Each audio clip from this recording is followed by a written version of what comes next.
let me rewind it back just a little bit. My parents didn't go to college. My brother and I are the first to go, and I'm the first in our family to apply for an Ivy League school and go to MBA and try my hand at Wall Street. And in the back of my mind, I'm always kind of thinking about, like, one, I want to do things that my family hasn't done, but also at the same time, do things that will make my mom, like, very happy and very proud. Obviously, Korea is still kind of a culture where it's like, what school did you go to? What job are you working at? And like all these different accolades, it almost makes it seem like that's your identity, which I never really appreciated. But at the same time, I wanted my mom to be able to, like, brag to her friends, right? So that was a huge motivating part. But the second part was, having friends like you who had been there, done that, gone to MBA, went through the rigor of working in finance, and then just talking to you guys whenever I was feeling stressed or panicking. I think that really, really helped me out. Just knowing that, like, my friends are able to do it, hearing that reassurance of, like, yes, you belong, like, you definitely can do this. I think that really helped me out along the way. Was there any particular moment that was challenging for you when you were making that transition? I think for me, something that was in the back of my mind was, the military is such a tight-knit community, and you really get to know everyone at a very, very deep level. And so I was really worried about, like, if I would be able to make those type of relationships going into MBA, especially, once I got accepted to Columbia and coming to New York. There's just so many distractions. At least at initial glance, I felt like everyone would kind of just spread out and do their own thing and not spend the time to really get to know each other on a deep level. And so that was something that I was struggling with, because when you're meeting people for the first time, you're not really having those deep conversations. You're kind of just like, oh, what are you recruiting for? Like, what do you like to do in your spare time? It's almost like a first date, It's just very surface level conversation. And so that was something that I was really nervous about, because for me, I get a lot of my energy from the people that I'm with. And as much as I like to have fun, I also like having those, like, deep conversations, because then it almost feels like your second family, if you will. Absolutely. So tell us a little bit about your MBA experience in terms of social or cultural acclimation. Did you have any hardship? Yeah. I think, if any of the viewers are thinking about going to MBA for consulting or banking, I think the first semester is pretty crazy. And you're trying to get to know your classmates, your cluster mates. At the same time, I come from a non-finance background. My undergrad's in psychology. And so having those finance-heavy classes, I felt like was pretty tough. And then at the same time, you're going through recruiting. You have all of these company presentations, coffee chats, and you're also trying to, like, start memorizing the technicals, so that way you can be ready for the first round interviews and the super days. And so I think time management is something that everyone kind of grappled with. And at the same time, it was just accepting the fact that, like, it's okay not to know everything. It's okay to feel like, like the things that they're going over in class is going over your head.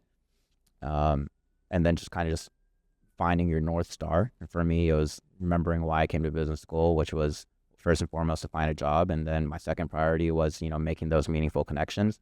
And then my last priority, which is probably not the best, but was academics. And so, academic-wise, I might have suffered a little bit at initial glance, but it all worked out.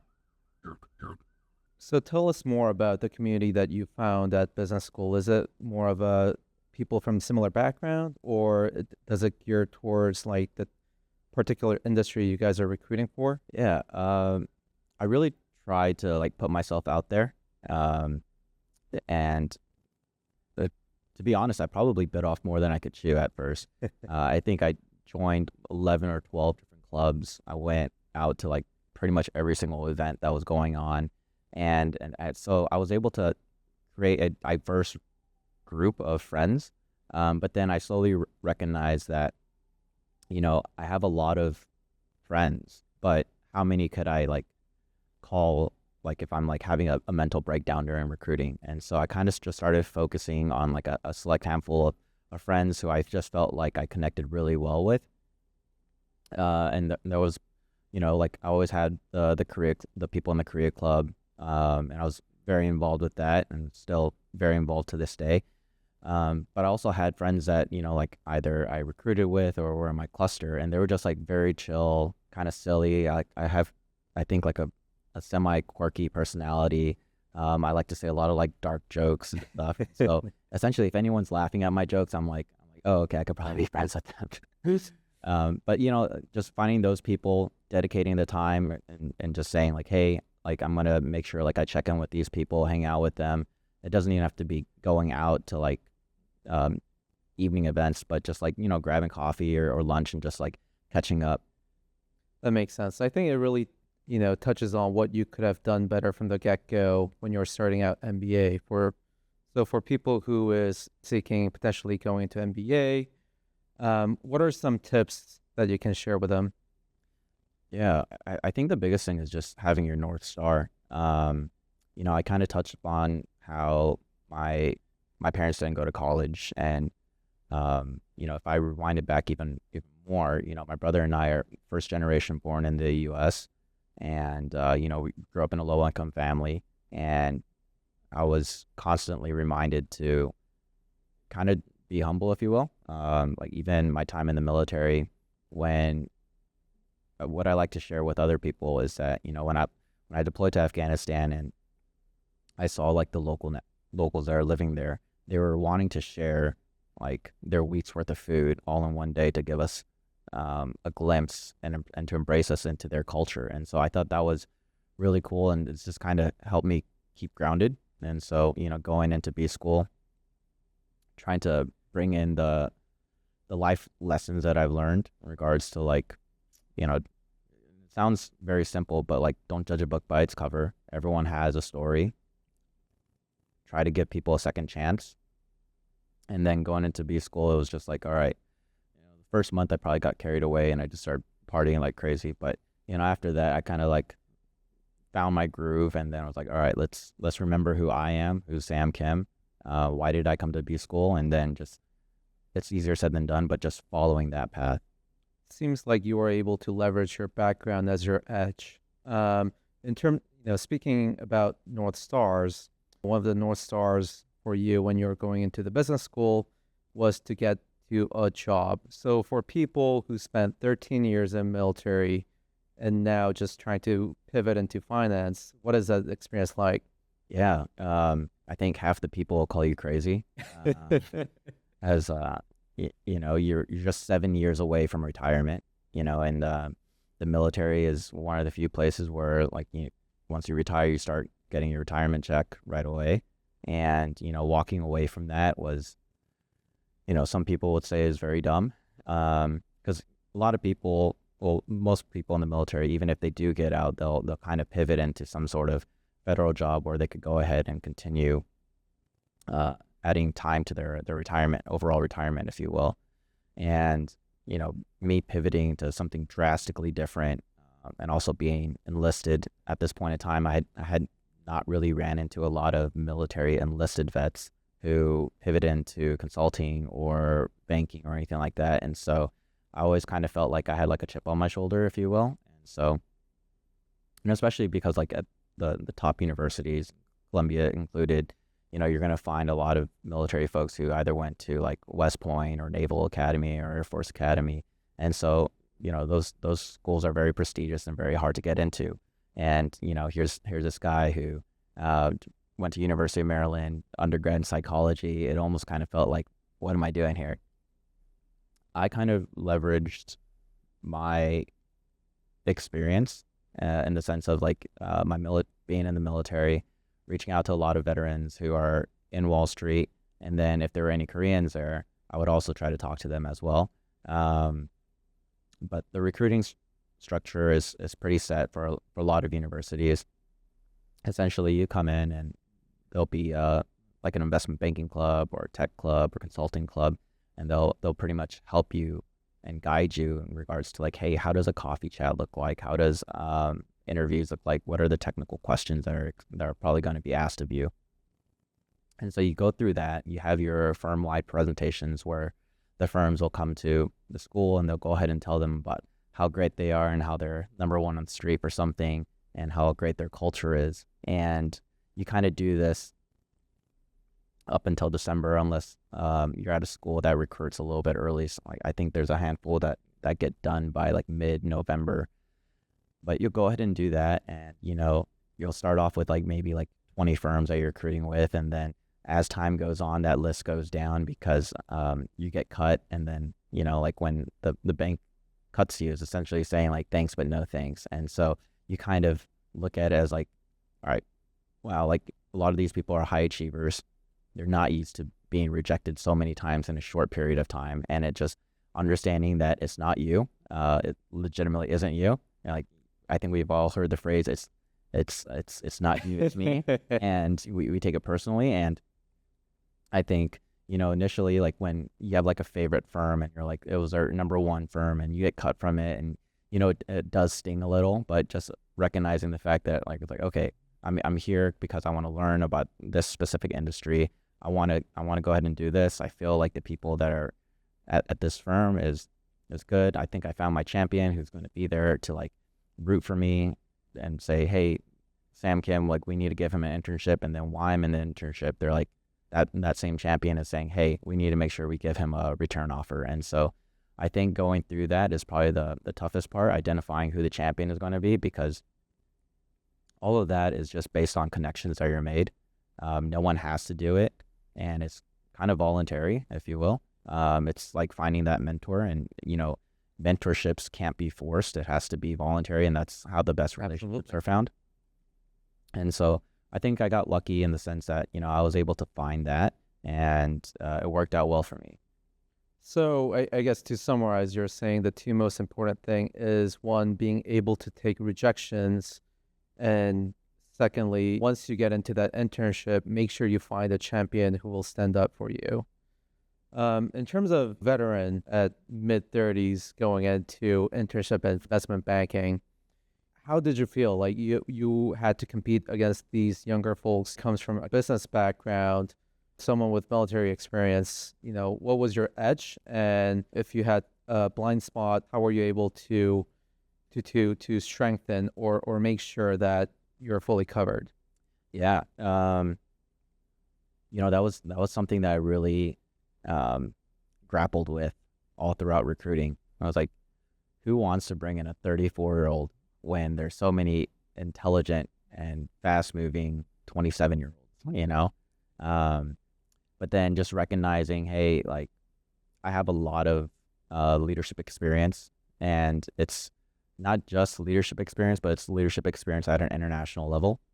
I've lived in Korea for 2 years, been deployed, worked all over the U.S., and I got to work with a lot of amazing people, people who came from different backgrounds, and understanding how to present information so that way not only is it understood, but it's executed well, and also fostering a good, healthy team dynamic.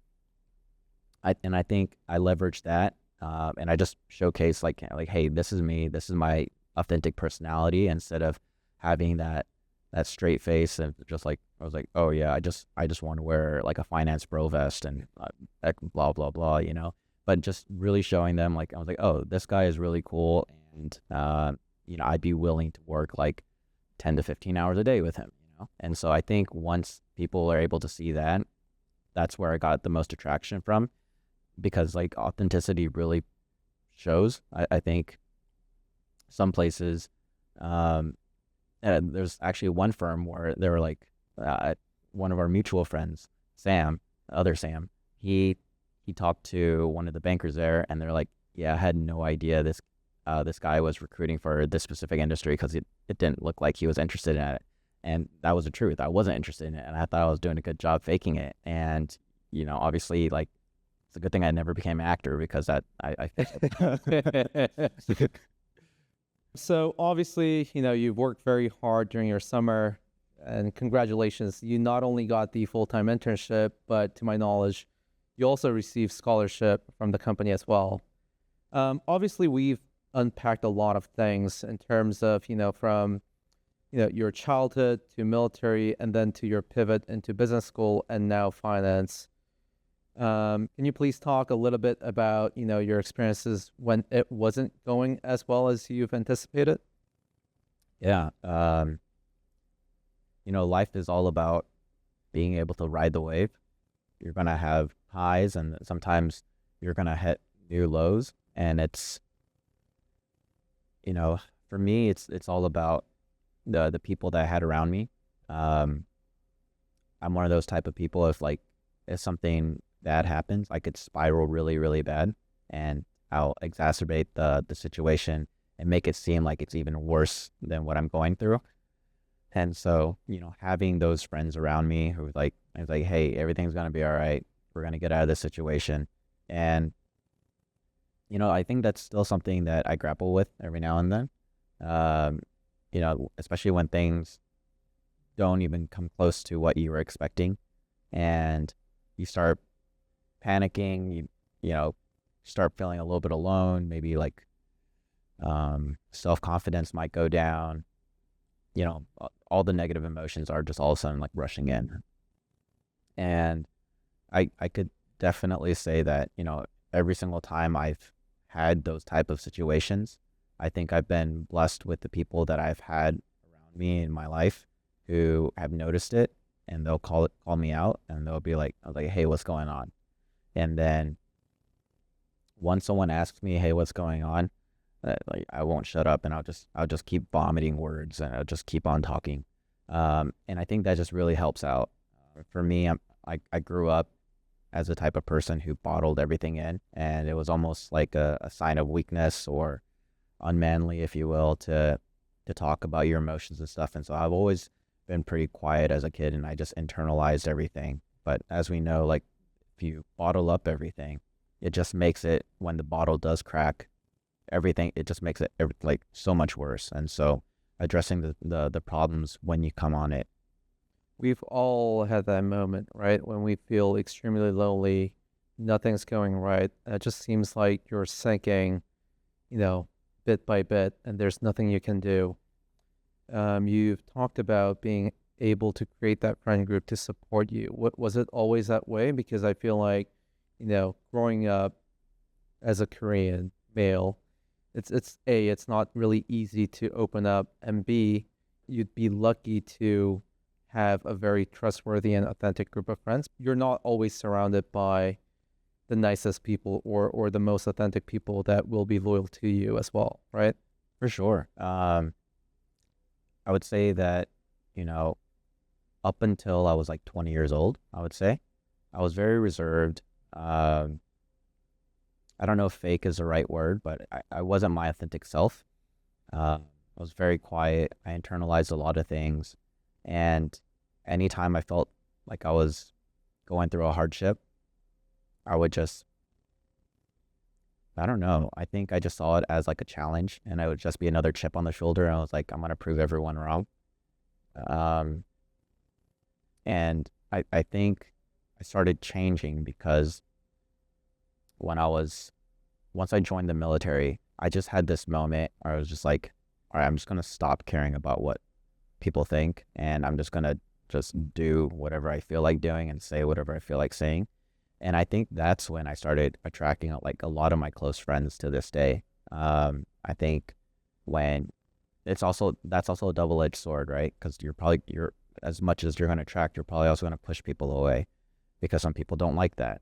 But for me, anyways, that helped me identify, and my friends also identify, the people that they want to be with and spend their time with. And so I think I was very fortunate, once I started doing that, my best friend in the military, he has that same quirky personality as me, and he really liked how I expressed myself. And so he and I became really close friends, and, kind of just kept gaining momentum, if you will. I started finding more like-minded people, and then even coming to business school, I had that same approach. I just try to be 100% myself. Easier said than done. I felt like maybe the first week I was a little bit hesitant, just because you don't know what backgrounds people are coming from. Some of these people are coming from very prestigious families or well-off families, and you're like, am I just making a fool out of myself? But then at the end of the day, I just reminded myself that are these the people that I want to be friends with if I have to always like tiptoe around everything? That's amazing. Thanks for sharing.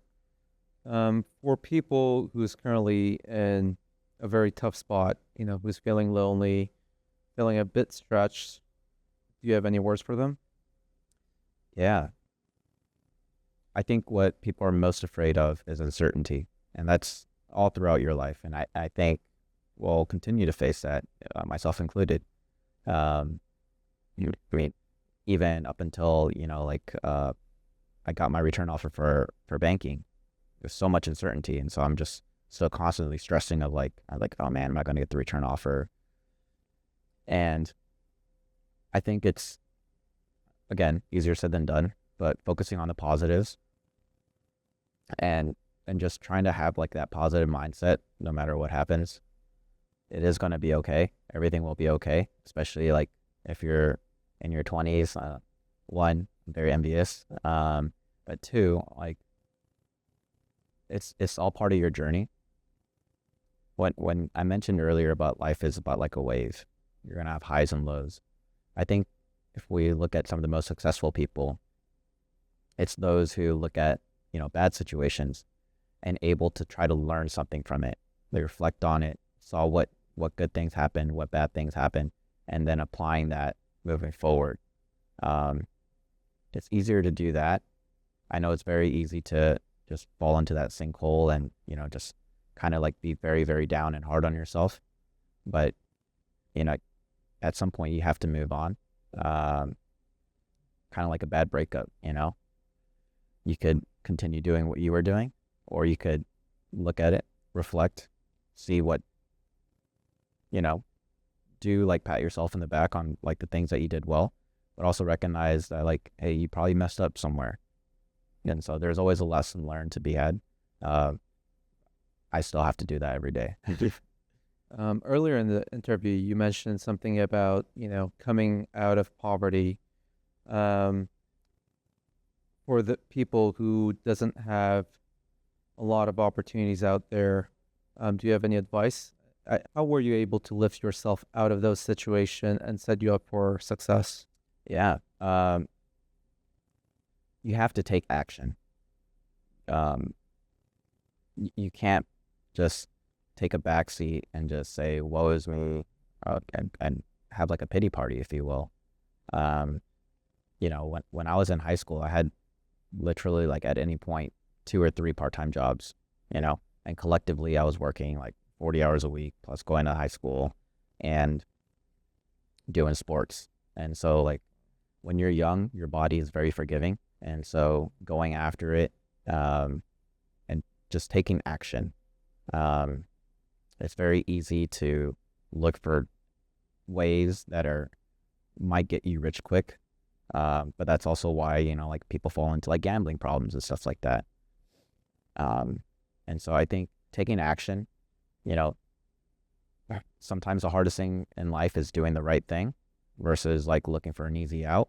And for me, I always just kind of had that grind mentality of like, I just need to like push forward and keep doing as much as I can while my body is allowing me to.